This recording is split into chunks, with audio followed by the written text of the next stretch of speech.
you supposed to sign them in the one spot? Well, I didn't. guess. I did. Oh, saw them. Oh, that's it. It's all ruined now. Nobody I can know. get it. Oh well. The world will You know what they collapse. say. We'll be sitting here. Ready?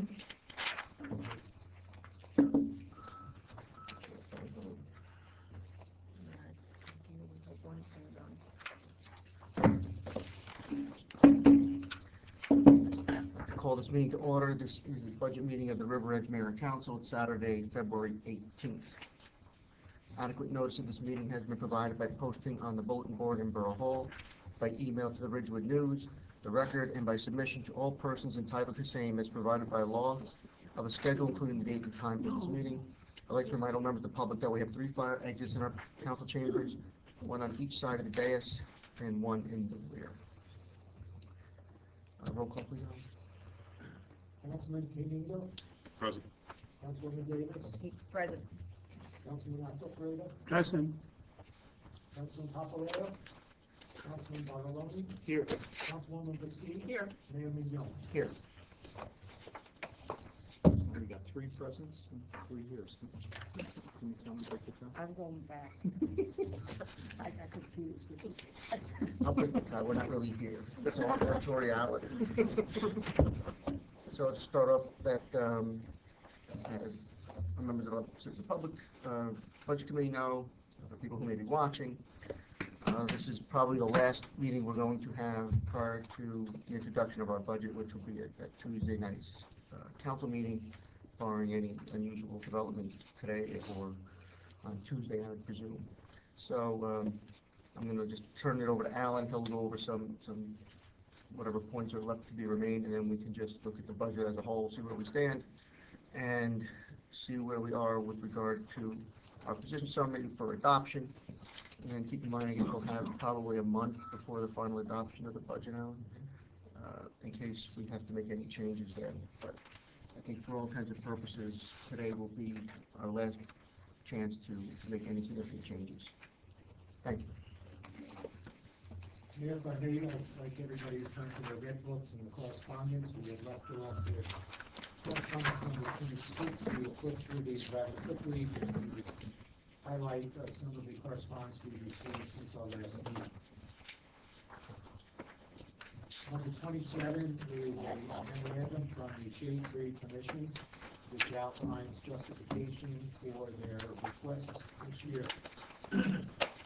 You have information on planting, maintenance, the stump, and request for the secretary. Item number 28 is an article from the newspaper indicating that Bergen County will increase their open space rate of taxation from a quarter of a penny to a penny, or 1 cent. This, for River Edge, this means that our contribution to the open space fund will go from $42,000 roughly to $168,000 this year. 29, I think we've looked at this before. This is just a League of Municipalities notice on the third of the mill, and the middle paragraph does highlight that it's 33 cents for every $1,000 of assessed value of the local properties. Number 30 is the bill from Suez, our water supplier, indicating that the hydrant bill for fire protection is there at $136,000. That's pretty much the number we had in the budget, so there's no change that's required based on this notification. 31 is the old, I'll call it the old fire strategic plan from the library. We included that in your budget. As you know, the library came before the Mayor and Council and Citizens Budget Committee and did make a presentation on their new strategic plan. Number 32 is a notice from the Bergen County Utilities Authority on our new landfill agreement. It indicates that there's a slight increase from $68 a ton to $68.25. This will not affect the budget that you currently have in place, which was reduced, but I still deem it adequate based on the tonnage from last year to take care of what we have. And even a moderate increase in the tonnage, but should we have a significant increase in tonnage, this that we've appropriated so far may not be adequate. 33 is the DCUA annual billing of $981,396.67. Based on that, Mayor, I just put $990,000 in the budget thus far. Where I left work on Friday, I made inquiry of the DCUA and tried to get a hold of our bill. I did see it this morning. They did send it over to me this morning, and it's going to be roughly $983,000. So we can drop this budget $7,000 when we get to that point. That would be one savings for the borough this year. And that's, I'm sorry, that's less than last year's bill. Yeah. We'll get to it later, it's fine. Yeah, we'll get to it last year. 34 is the current library strategic plan, 2017 to 2020, as presented by the library board. And 35, I included as a reminder to the mayor and council that you're obligated to create a reasonable budget. This is a memorandum that came out to all governing body members back in 1989, reminding them that it is a misdemeanor if you don't prepare a reasonable budget and you intentionally and purposely spend or overcommit that budget. So we can't disperse money in excess of money that we don't have, and we can't incur obligations beyond our appropriations. It is a misdemeanor under the law. So I just provide that to the mayor and council so that we both have an understanding that the objective here is to have a reasonable budget for the operations and services that you want to provide. Okay, Mayor, I'd like to go to the log. You guys are too pretty for this one. I'm gonna look You at have- God's ears. You have the position statement in your book, updated, so the second screen here. We're looking at the log here, changes since our last meeting. Many of these are just allocation changes or slight revenue changes. So the first one was the recycling tonnage grant. This number has to be revised slightly for the one that's down below. We received notice on that, so that's changed. Then we revised some of the allocations for the library insurance based on revised gift billing that we received. That's all of these here, but these are just in and outs. It makes no net change to the budget at all. We did have 2 additional snowstorms since we last met, which John Lynch has billed for Gilbert County, so we're going to increase our appropriation to $1,780 and the $880, and we're going to have an equal amount of a revenue on the other side. So again, no net change to the budget. Here's the recycling tonnage grant, just down slightly, $13,307.17. That has a change on the revenue side as well. The reserve uncollected tax has been adjusted for these different allocation changes, as well as the interlocal streets. So no real major changes since the last time that we met. On the appropriation side, you can see that our increase is 0.85%. We're under 1% increase. The budget is up currently $129,927 and change. Salaries and wages are up $215,369, and the other expenses are down a little over 1% at this point in time. The revenue amounts have not changed since we last looked at them, except for the tonnage grant, which is up here. But the amount of $2,508,587 is roughly the number that we had in before. Tax rate wise, we did not change the reserve uncollected tax percentage. We're still at 98.90%, and as we have described to you, this is below what our actual collection figure is. You are permitted to change this up to, but not to exceed what our actual collection percentage is.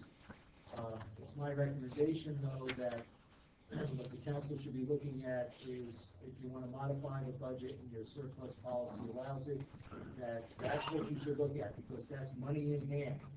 This is a percentage which, if you desire to get it closer to the ultimate collection from last year, will reduce the taxes this year, but it will return less to fund balance in the next year.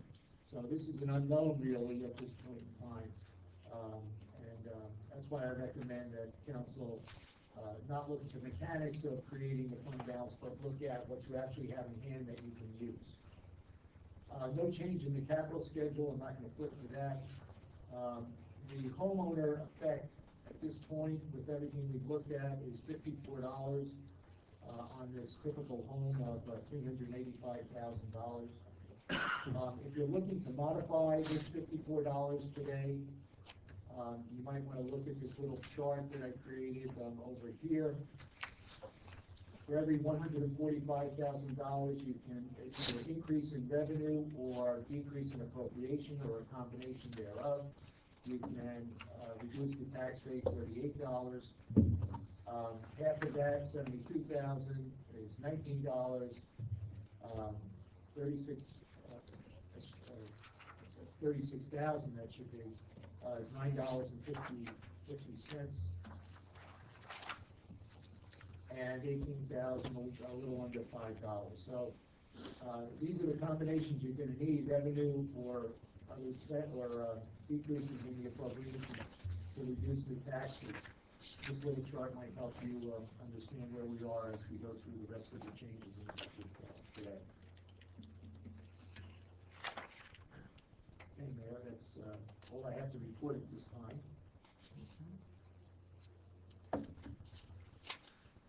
If you want to move the change in the BCUA bill, or if you want to take a look at that, we can go back to appropriation. Start with that one.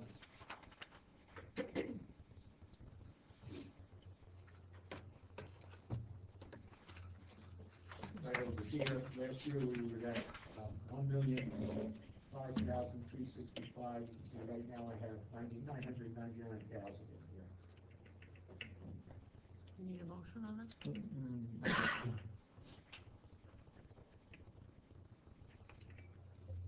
I want to see what else before we book that. Let's look if there's going to be any other changes, because if there's going to be a net effect.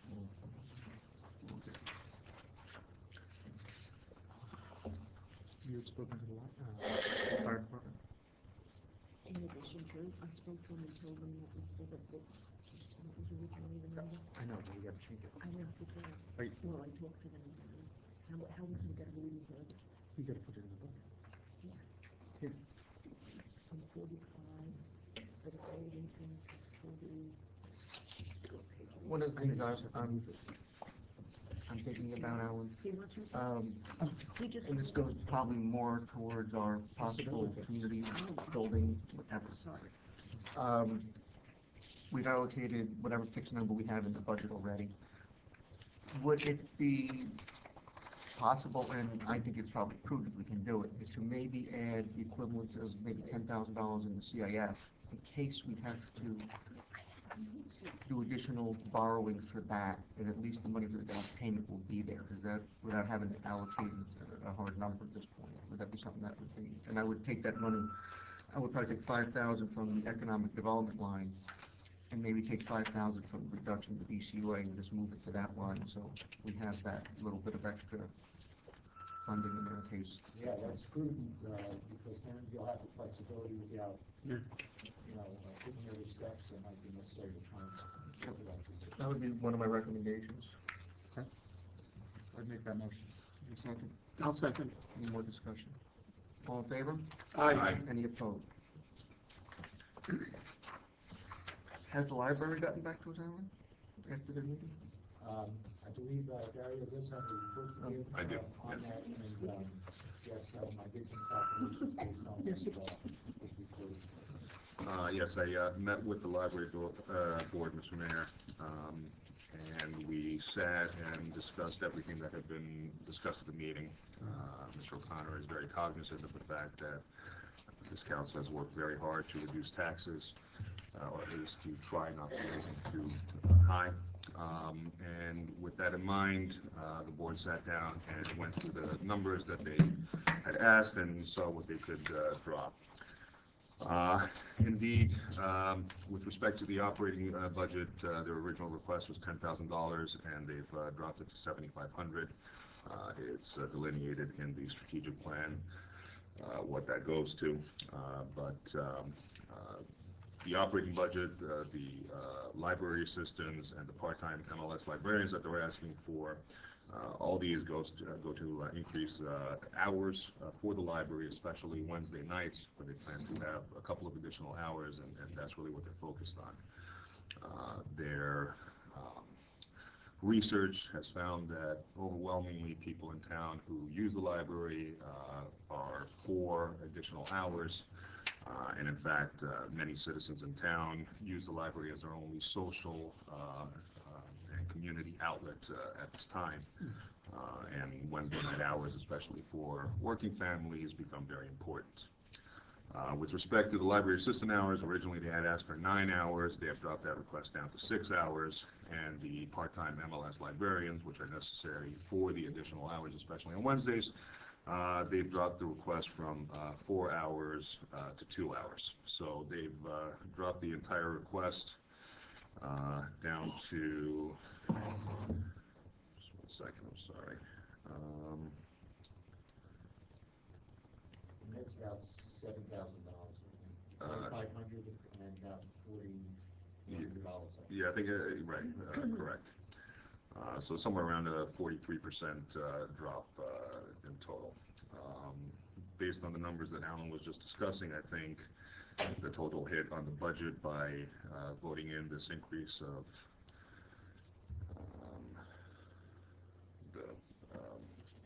approximately 15,000 and change will have I think that total tax effect on our households of about $4. And given the programs and what they do, I think that it's important that we maintain that. So they're offering a $6,000 reduction on a $700,000 budget.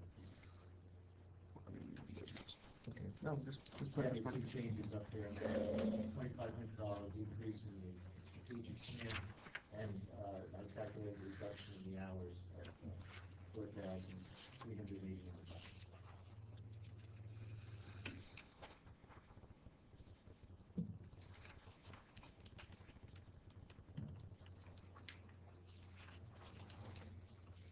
What about the summer hours? the summer hours this year, they're not going to pursue. So this reflects no Saturday operation in the summer? Right now, right. It just reflects increasing the Wednesday hours to By 2, from 5 to 9? right, Or 7 to programs, 9 rather. programs, new materials, updating the collections, and the library does a lot of fundraising on their own. They have different fundraisers that they do throughout the year, including the book sales. They have fundraisers at Total Wine, and so forth, and they have raised money for a lot of things in the library, and they just need our help with this.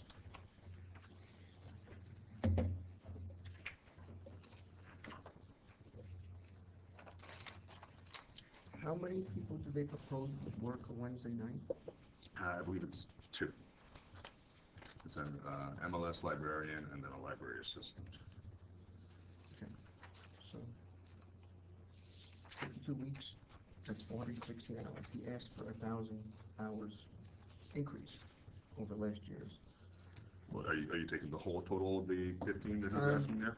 I would say, no, he said that, I think Alan had said last time there was $1,000 hours increase total.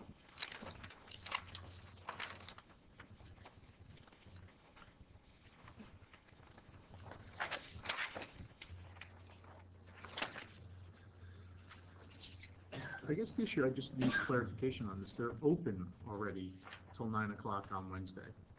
So, No, aren't they? they never reinstituted a survey on Wednesday. I think, did they close at 5 or 7? I think so. They said only 4 hours, that's what it says here. 4 hours. So 8 hours a week, 52 weeks is 416 hours extra. Right, the 4 hours is, 2 hours for the librarian, 2 hours for the, So,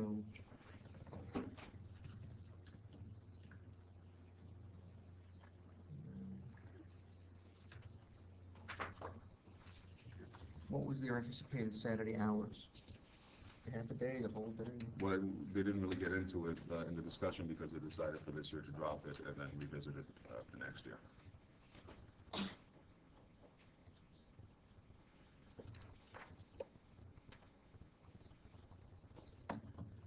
But this plan doesn't say what it was.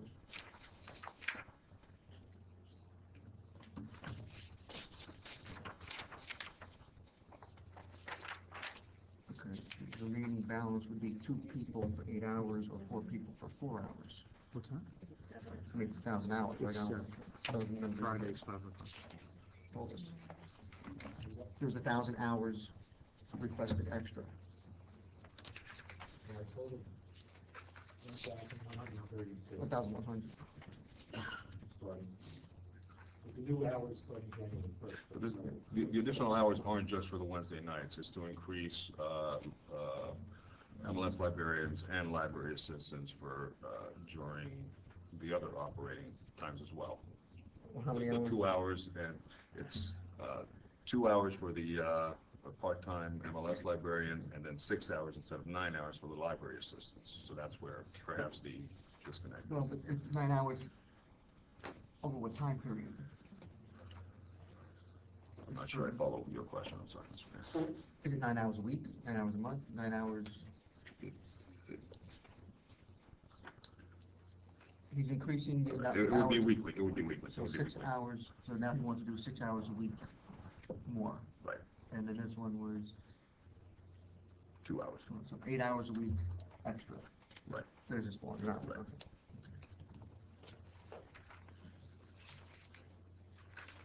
So 400 hours for that, and then 400, reduction of 200 hours. We should have been able to get.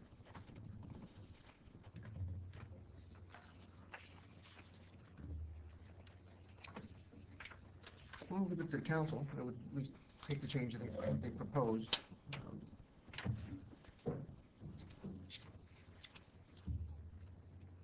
So what's the total reduction? That's, what was it, that's 60? Well, 4,300 on the lot, on the salaries. 4,339, and we asked for 38,731 increase. 12%? 12% reduction. Correct. So we're increasing the hours, and the salary line is 34,493. I don't know how that translates with the benefits and who gets it or whatever. They're all not,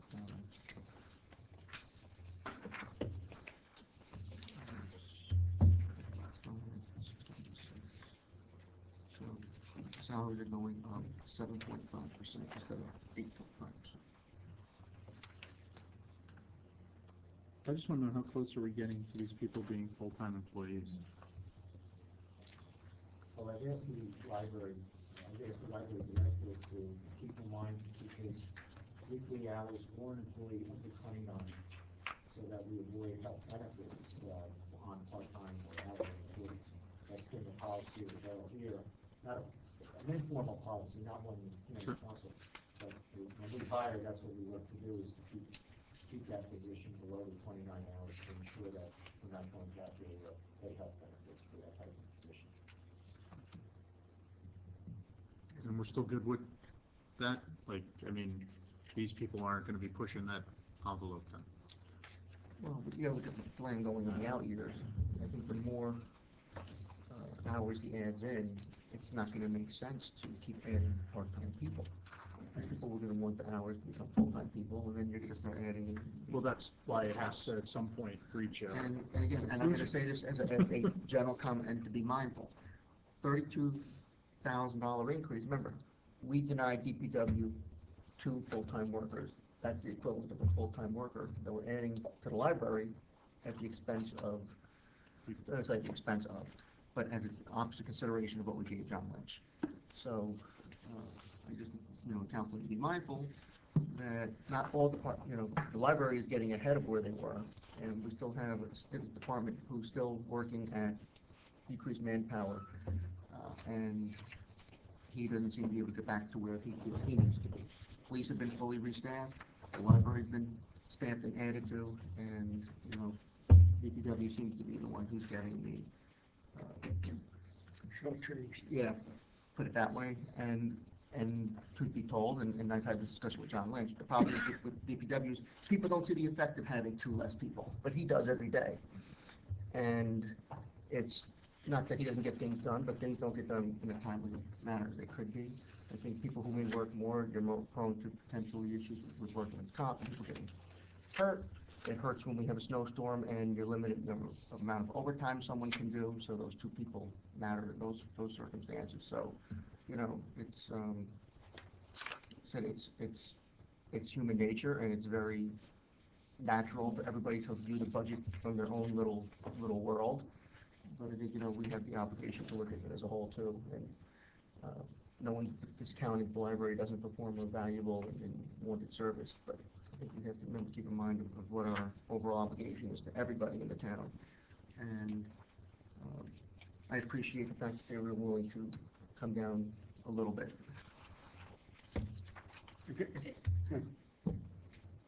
Increasing the hours on Wednesday makes a lot of sense based on the needs of our community. Can we do that without adding the additional hours across the board?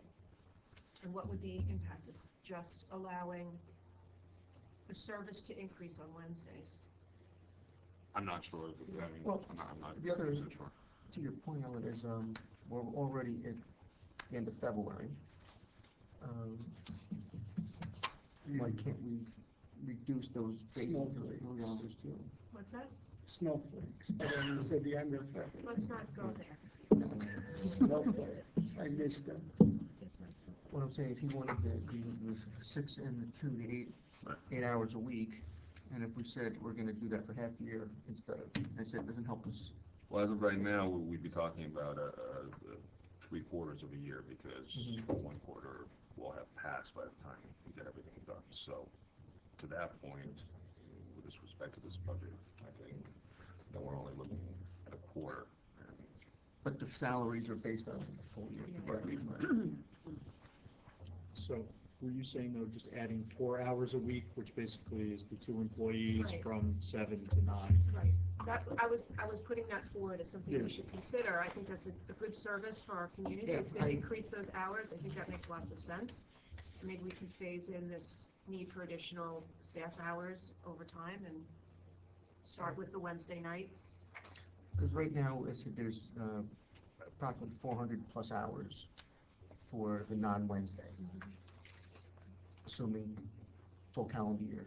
So they're saying we're only gonna have a quarter of that. So even if you took 100 out. 100 out, that could be something.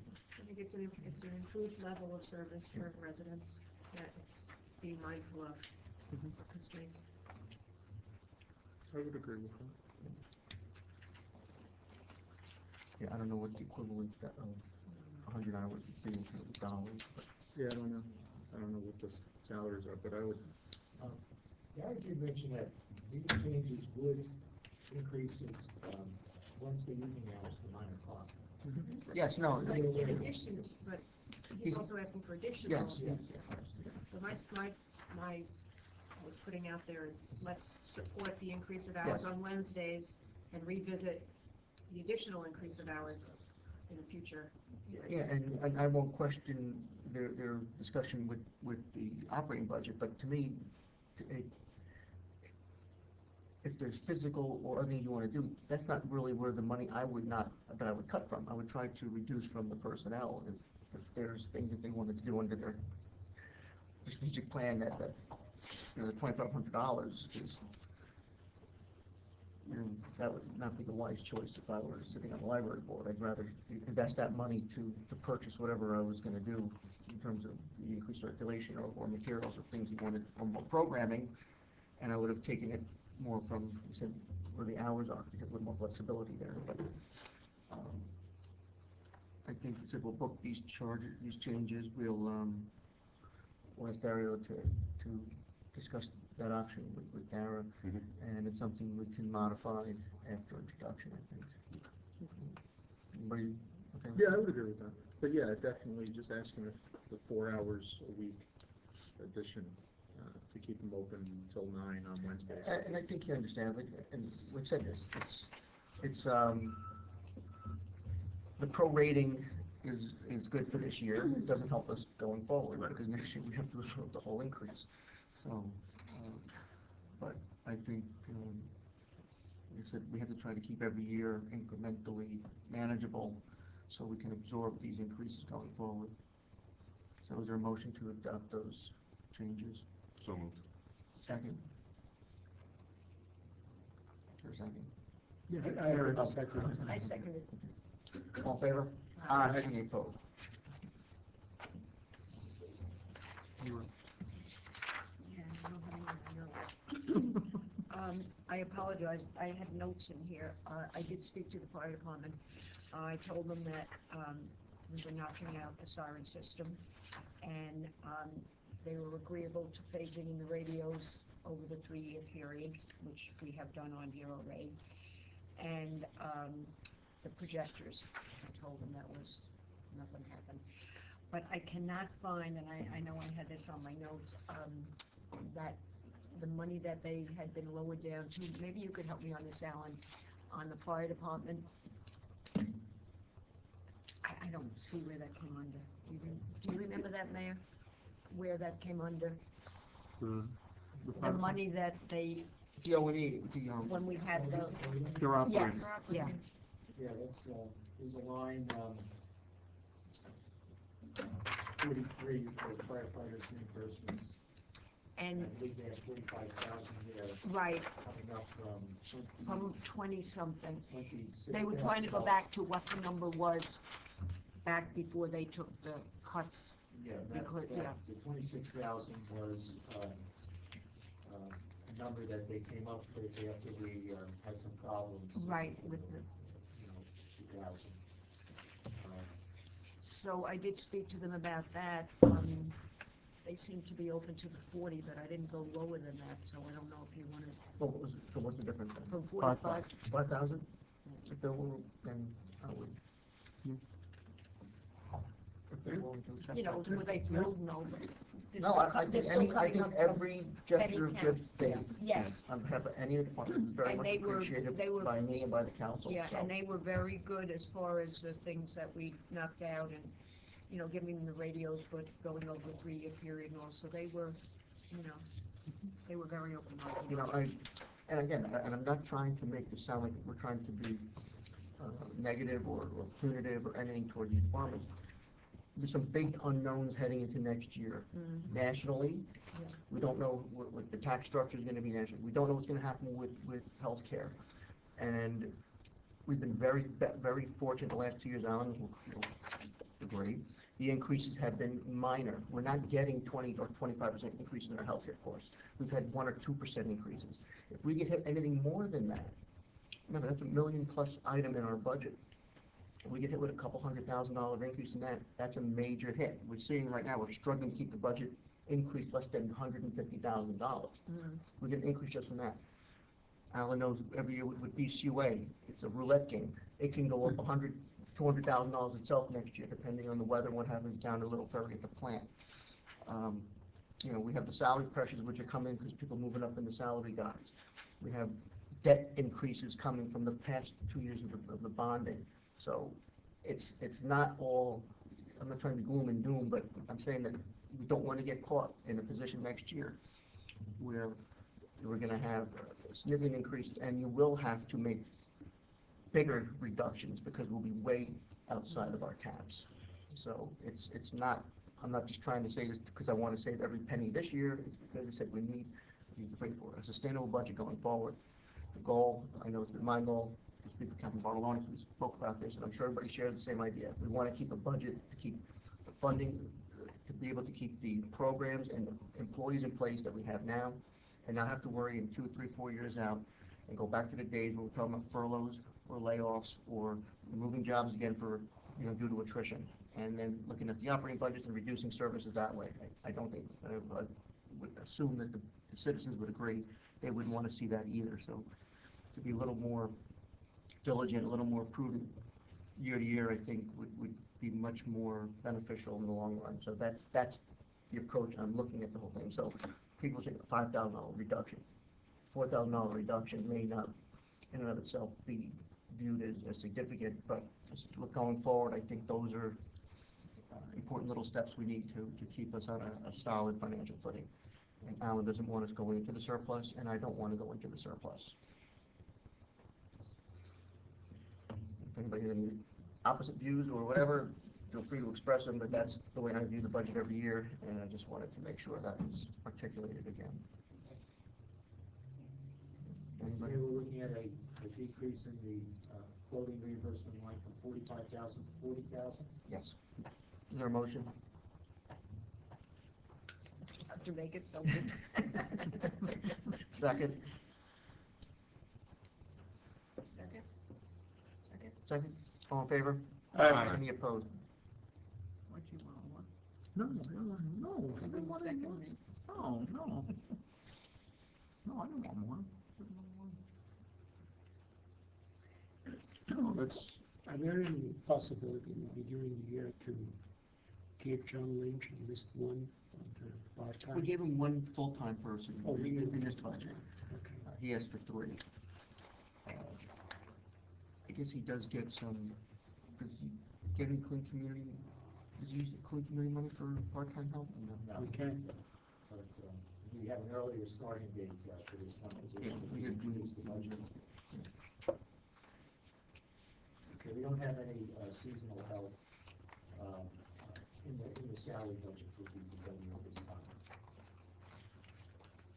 Or anything else based on grant work. well, Shade Tree's asked for it through, open space, haven't they? Essentially for watering, and that would come under Yes. John. But I thought they under said John, clean right? community, I thought I remember reading, you were talking about clean community money. It's a litter program in the community, so I don't know how that would apply, but open space, yeah, if we decided to fund a position through open space, we've done that in the past with recreation commission and park maintenance. So that might be a way to get him a little summer help.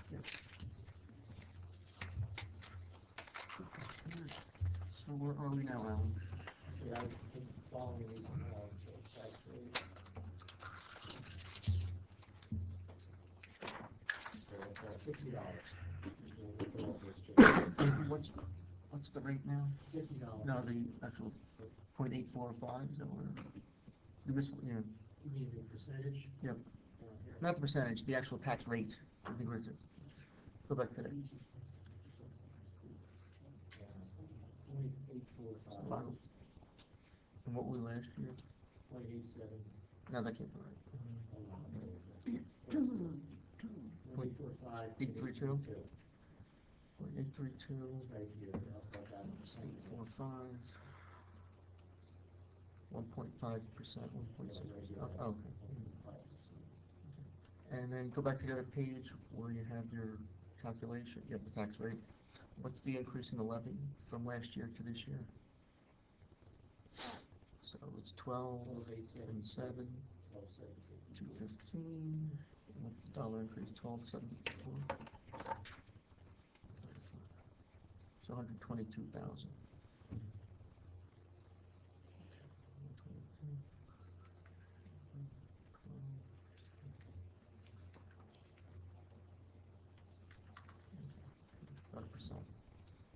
Okay. Well, one of the objectives I always try to make sure is that we're under a hard 2. We're under a hard 2 appropriations. We're under a hard 2 on the levy. We're under 1% on the levy. I mean, it's good. I mean, and it's nice to know we still have the cushion with the surplus we've been building. I'm starting to read some of these towns are starting to publish their budgets, they're introducing them, and I'm looking at the surplus numbers that they use, and it's typically in the millions. They must obviously use everything that comes in every year and goes out every year, And, The problem, and frankly, the problem that we ran into here in River Edge several years ago was that once you do increase that surplus number, you become dependent on the new number. Yeah. So you have to put the same number in to Agree. maintain. yes, and I think Be that's, very cautious but I about think doing that's, that. I think Or, that's, or offset it with some sort of a one-time expense. and I think that's where we'll see where next year goes. I think that's one of the benefits of having that policy in place, because if we do get hit with an unusual year next year with the healthcare or something else, at least, we may be in a position to offset some of that with the, not that I ever advocate using $2.5 million at one time. The public might like it one time, but,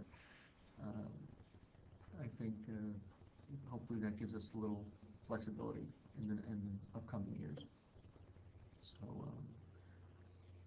any member of the public committee have any questions or concerns?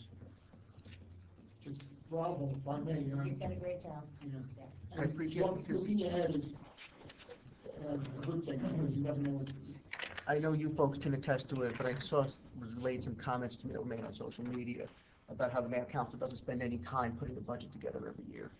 And, yes. Really? Yes. Who says that? I will not name names, it's in social media. And so at least I know there's, you know, you three have been almost here every meeting. You know, Mr. Roman has been here almost every meeting. You know, to say we're either overglossing it or we're not taking it seriously, I know I don't. I can't tell you, and again, not that I chose to take this position, so I put the time in that I think I need to put in, and I do spend a lot of time. Alan knows that I come and talk to him a lot about it before we get into the budget year.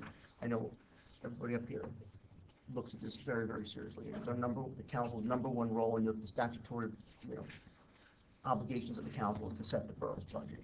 #1 thing that the council does, so I know they all take it very seriously, so it's a little disheartening sometimes to think that people think that we're either, you know, going over this blithely or not really putting much effort into it, because I know we do, and I appreciate, you know, having members of the public here to see I some. think it's human nature, whatever, not to put up open space, but the grass is always greener. Sure, no, and I've invited a lot of people to come and offer their comments, and not even, they don't have to come. I said, go look at the budget, send me your suggestions, and I'm glad to entertain them. Anyway, so thank you again for your attendance and for your input. And once again, I'll just make the recommendation that you guys need to put some kind of notification out to the people about what we just did, right? And separate yourselves from the schools, where the bulk of their money is going. Yes. So you have to delineate what we've done, the services you provide for Loudoun, $2,500 to the average homeowner, versus where the rest of the money is. Yeah, I appreciate that comment, and I agree with, but at the end of the day, people will just see their taxes, you know? And right now, Alan said before, Bottom line. the county taxes are going up. I forgot how much we're paying extra. You said we're going from 45, how much? Another $80,000. Yeah, just on the borough because of the open space. That's not their general levy yet. So, you know, that goes up that, you know, the schools, and admittedly, I think the schools might have a little more challenging task than us sometimes. But they're always close to that 2% or something. I think Riverdale got a waiver to go over the 2%, last year or the year before. You know, people just look at the overall bill and they say, it's going up $500, $600, and, you know, and people say, yeah, we're looking at our little portion here, but again, I said everything has to, I mean, I can't control what they do, but we can control what we do here, and as long as we're delivering good government and giving everybody, and I say, the goal, my goal is make sure that we're getting value from our tax money. You know, I'm not gonna guarantee we're gonna lower it, and we're not gonna unnecessarily raise your taxes, and we're gonna make sure every dollar we spend, you're getting your dollar's worth or even more. And I think, you know, I can say that for this budget. I think the council probably would concur with that. I mean, just to go back in time, and I look at myself as being fortunate to be able to have the opportunity to sit in when you developed that policy about the surplus, and about 3 years ago maybe, more. 4 years, that was really, I think, a big step forward, and I commend President Marvin and what he did, and set everything straight for the future. Mayor, if I could just also one comment here. So we'll introduce this budget on Tuesday night with the target of $50 for the municipal increase. But you notice this footnote that I have here. Yes. Keep in mind that the county actually strikes the rate, and you can see we take the rate out 3 decimal places here, but when ultimately we get a rate, you know, it's round numbers. Yes. So there is rounding that goes on. What the county does, if there's any excess, it goes into the municipal rate. So we have no control over that, even if we target $50 as a Yes, but the rate is, yeah, that's. So it just might be off slightly by the time we But get the back. $50 again is on this typical house, which is essentially a straight line average of the assessments. It's not a weighted average, it's not a percentile, it's a, but again, I think, you know, I think we had the information, something 80 or 90% of the houses are assessed at less than $500,000, So we have that footnote here, right here. Of the 3,228, approximately 2,043 or 75% are below. So 17% below 380, and then, you know, I think my count was about 80% or 90% actually below 500,000. They contribute 65%.